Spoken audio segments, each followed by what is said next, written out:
تو یہ تو شروع سے عراق ایجنٹ ہے اور میں یہ ثبوت کر سکتا ہوں کہ عراق ایجنٹ ہے۔ میاں نواز شریف کو ہم قائد مانتے تھے چونکہ ہم قائد اعظم کی مسلم لیگ میں تھے اور وہ اس پارٹی کے ہیڈ تھے، تو میاں صاحب نے ثابت کیا کہ وہ قیادت کرنے کے اہل نہیں رہے اور کبھی بھی شاید اہل نہیں تھے، وہ پردہ پڑا ہوا تھا، اب پردہ جو ہے وہ چھٹ چکا ہے۔ میاں صاحب جب مشکل وقت آتا ہے قوم کو، کارکنوں کو، اپنے ساتھیوں کو، ایم پی ایز کو، ایم این ایز کو بے یارو مددگار چھوڑ کر بیرون ملک قیام پذیر ہو جاتے ہیں اور وہاں پر عیش و عشرت کی زندگی گزارتے ہیں۔ جب پرویز مشرف کا دور تھا تب بھی میاں صاحب ملک اور قوم کو اور اپنے ساتھیوں کو بے یارو مددگار چھوڑ کر یہاں پر چلے گئے اور ہمیں کہہ دیا گیا کہ پاکستانی حکومت نے زبردستی ہمیں ایگزائل میں دھکیل دیا ہے، لیکن بعد میں پتہ چلا میاں صاحب تو معاہدہ کر کے گئے تھے۔ تو یہ بات ایک لیڈر کے شایان شان نہیں ہے۔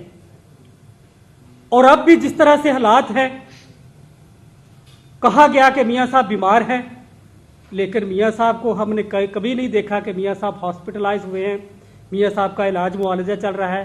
ماشاءاللہ میاں صاحب کی صحت ہم سب سے اچھی ہے، اور میں سمجھتا ہوں کہ اگر میاں صاحب کہتے ہیں کہ میں پاکستانی قوم کا لیڈر ہوں تو لیڈر کو پھر قوم کے اندر رہنا چاہیے۔ لیڈرشپ قربانیاں مانگتی ہے، اگر ہمارے اندر قربانی کا جذبہ نہیں ہے، اگر ہم قربانی دینے کی اہلیت نہیں رکھتے تو پھر ہمیں لیڈرشپ سے دستبردار ہونا چاہیے۔ اور جس طرح میاں جلیل احمد شرکپوری صاحب نے کہا کہ اس وقت ملک دشمن قوتیں جو ملک کے اندر بھی ہیں اور ملک سے باہر بھی ہیں، انہوں نے یہ لگار کی ہوئی ہے ملک اور قوم پر، تو پھر میاں صاحب کو چاہیے کہ وہ کسی اچھی قیادت کے لیے رستے کو چھوڑ دے، قوم کا وقت ضائع نہ کرے کہ میاں صاحب اگر آپ قربانی نہیں دے سکتے، اگر آپ ملک اور قوم کے اندر رہ کے اپنا کردار ادا نہیں کر سکتے تو پھر خدا را یہ مسلم لیگ جو ہے یہ قائد اعظم کی جماعت ہے۔ قائد اعظم نے جو رول پلے کیا تھا، ہمیں تو اس طرح کا لیڈر چاہیے جس نے ملک دشمن قوتوں اور اسلام دشمن قوتوں کے سامنے سیسا پیلائی دیوار بن کر ایک ٹرینڈ سیٹ کیا تھا کہ آنے والے وقتوں میں جو مسلم لیگ کی قیادت سنبھالے گا اس کو اس طرح سے رول پلے کرنا ہے۔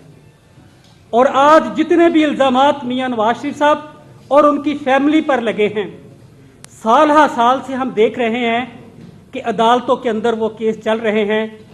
میاں صاحب بڑی اچھی وکلا کی ٹیم ہائر کرتے ہیں، لیکن وہ اچھی ٹیم عدالتوں میں جا کے بے بس اور ناکام کیوں ہو جاتی ہے؟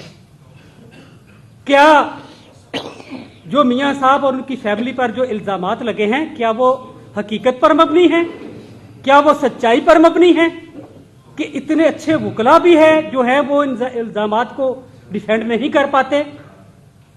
تو میاں صاحب کب تک آپ ملک اور قوم کی آنکھوں میں دھول جھونکیں گے؟ اب دنیا کہاں سے کہاں پہنچ چکی ہے، اور وہ ذرائع جو آپ نے اسمبلی کے فلور پہ بتائے تھے وہ ان ذرائع کا بھی کچھ پتہ نہیں چلا۔